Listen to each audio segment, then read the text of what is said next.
מחיאות הכפיים לשילת סוניה, התינוקת הנעימה הזאת. מוריי ורבותיי, אומרים רבותינו על הפסוק יברכך השם וישמרך, יברכך בבנים וישמרך בבנות.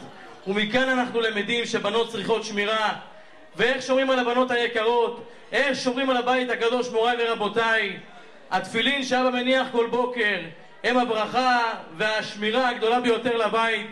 ואז מתקיים בו הפסוק וראו כל עמי הארץ כי שם השם נקרא עליך ויראו ממך. נרות השבת שהאמא מדליקה לקראת שבת לכו ונלכה כי היא מקור הברכה.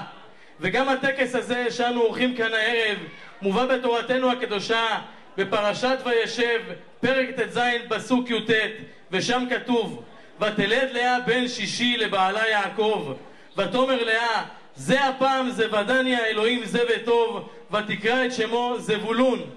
ומיד לאחר מכן כתוב ותלד לאה בת ותקרא את שמה דינה. מכאן ראשי התיבות של זבולון ודינה יוצרים את המילה זבד.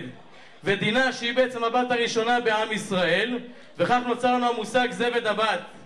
ומראשי התיבות של זבולון ודינה אנחנו נעבור להעניק זר של ברכות אשר תשזרנה בראשי תיבות שמותיהם של בני משפחת לזר.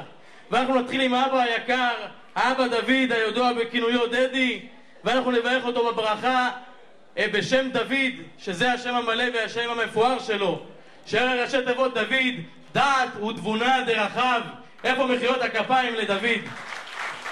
ואנחנו נעבור לעיקר הבית, עקרת הבית, הם הבנים שמחה הללויה, הלא האמא מזל. מוריי ורבותיי, למה האישה נקראת עיקר הבית? שהאישה מתפללת על בני ביתה, כך היא שומרת על ביתה ובונה את ביתה. ומזל זוכה גם בראשי תיבות שמה, שהיא רואים עליה שהיא מתפללת על ביתה, שראשי תיבות מזל מלקטת זכויות לביתה. איפה מחיאות הכפיים למזל, מוריי ורבותיי? ויש לנו גם כאן, מוריי ורבותיי, את שתי הבנות היקרות, שירן ומורן, שיהי רצון בעזרת השם שיזכו במהרה להיכנס תחת החופה. ואנחנו נברך את שירן ומורן. שירן מביאה את השבח לבית משפחת לזר, ומורן מביאה את ההודיה, שראשי תיבות שירן שבחו השם ראו נפלאות. איפה מחיאות הכפיים לשירן? ומורן מביאה את ההודיה, מודה ומקיימת רצון נאמן, ראשי תיבות מורן. ואנחנו הגענו, מוריי ורבותיי, לאל חי. אל חי, בוא לכאן.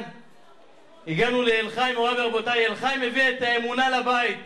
איך אל חי מביא את האמונה לבית, מוריי ורבותיי? הרי ידוע שאמונה אין לה גבולות. אמונה מתפרצת, עולה, גועשת. כמה שבן אדם מגיע לאמונה הוא יכול להגיע למעלות נשגבות ועליונות. והאמונה היא בעצם חסדי השם. כל אחד שמאמין יותר ומאמין פחות, הכל בחסדי השם. וראשי תיבות אל חי, אמונת ליבנו, חסדי השם. איפה מחיאות הכפיים לאל חי, מוריי ורבותיי? ואנחנו, מוריי ורבותיי, רוצים לברך גם את האחות שעד עכשיו הייתה האחות הקטנה, ועכשיו לה יש אחות קטנה, מוריי ורבותיי, עינב אסתר. עינב אסתר הביאה הרבה שמחה לבית משפחת לזר. ועינב, מוריי ורבותיי, קראו לה עינב בגלל שמוריי ורבותיי בבית משפחת לזר יודעים איך לשמוח ועם מי יש שמחה בבית. שהרי עינב ראשי תיבות האם השם נשמח בביתנו. איפה מחיאות הכפיים לעינב אסתר? וכמובן התינוקת הנעימה הזאת, שילת סוניה. אנחנו רוצים לברך, מוריי ורבותיי, כל נשמה מביאה ברכה לעולם, ברכה למשפחתה וברכה לביתה. ואנחנו רוצים לברך את משפחת לזר בראשי תיבות שילת. שכר יהיה לכם תמיד, אמן כן יהי רצון. ומכאן אנחנו רוצים לשלוח ברכות גם לראשי המשפחה, הסבים והסבתות, לאורך ימים ושנות חיים. סוף השמחות את פניך, נעימות במנחה נצח, ורבנים לבניך, שלום על ישראל, וכן יהי רצון ולומר אמן. לשירת שבחי ירושלים, הצטרפו אלינו, בבקשה.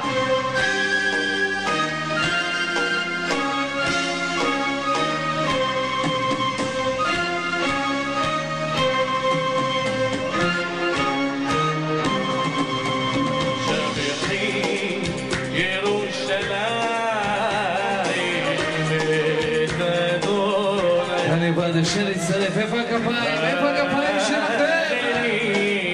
אלוהי חציו שביחי ירושלים